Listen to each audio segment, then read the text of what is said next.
দুই তিনজন ব্লগার তাদের কন্টেন্টের জন্য চলে যায় ঘরের বাড়িতে। তারা কি সেখান থেকে বেঁচে ফিরতে পারবে নাকি?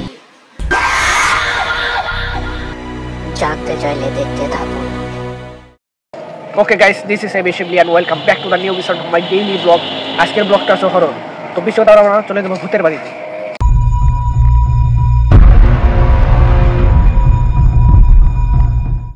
আপনাদের এই বাড়ির কিছু ইতিহাস বলছি।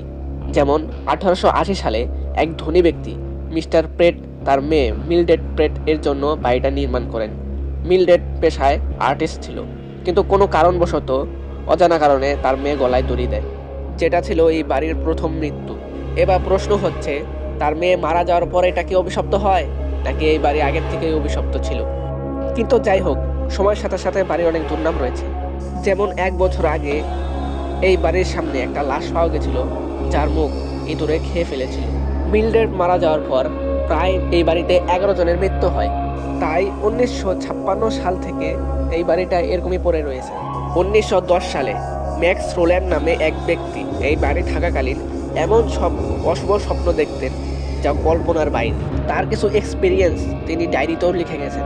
লেখা অনুযায়ী একদিন ঘুমের মধ্যে তার রুমের উত্তর দিকে কাউকে দাঁড়িয়ে থাকতে দেখেন, যার মুখ দেখা যাচ্ছিল না, কিন্তু এতটুকু বোঝা যায় সে তার দিকেই তাকিয়েছিল।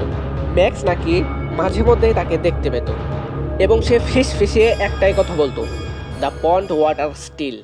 এই ঘটনার 1 বছর পর মাস্টার বেডরুমে ম্যাক্স ঘুমের মধ্যেই মারা যায় এবং তারপর 1955 সালে প্যারানর্মাল ইনভেস্টিগেটর টিম বাড়িতে এসে পার্টিকুলার এক রুমে কিছু ছবি ক্যাপচার করে।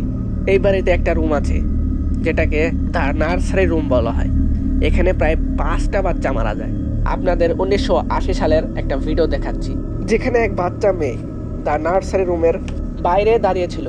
তাকে ঢুকতে বললে বাবাকে বলে, কেউ নাকি তাকে বলেছে এটা তোমার রুম নয়, বেরিয়ে যাও।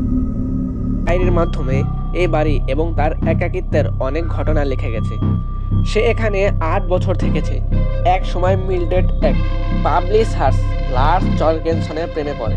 তারা একে অপরকে 2 বছর ধরে লাভ লেটার লিখে। তো 2 বছর লাভ লেটার লেখার পর লার্স তাকে বিয়ের প্রস্তাব দেয়।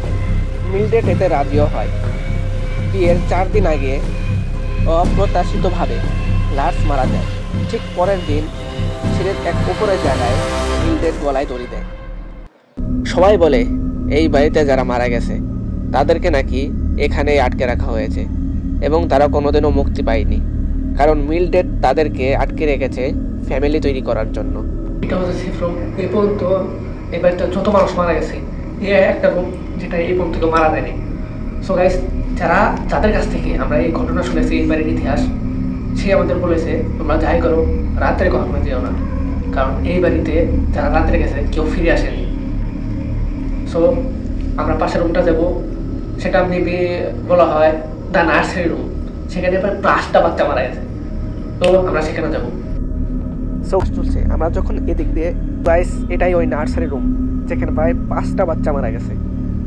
যে বাচ্চাগুলো এখানে মারা গেছে তারা কোনো সাধারণভাবে মারা যায়নি, তারা খুবই ভয়ঙ্করভাবে মারা গেছে। তো কীভাবে মারা গেছে, কে মেরেছে, এখনো কেউ জানে না। সো গাইস, এই রুমে বেশিক্ষণ থাকা যাবে না, কারণ এই রুমটা একদমই ভালো না। আমরা এখন চলে যাবো সেফ রুমে। সো গাইস, এই বাড়িতে আমরা কিছু হিডেন ক্যামেরা লাগিয়েছি, গোপ্রো, নাইট ভিশন, যাতে কিছু আমরা ক্লিপ পেয়েছি যেটা আপনাদের দেখাতে যাচ্ছি। সো এই দেখুন।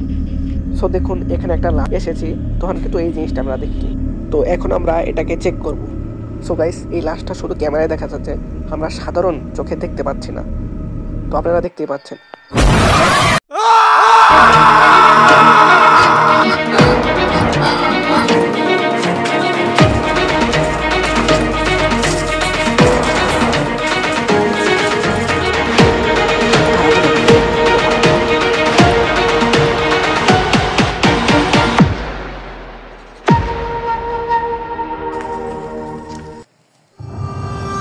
মাই গড, ওটা কি?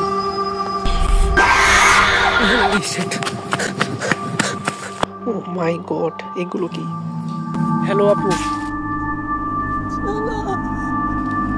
আপনি কে?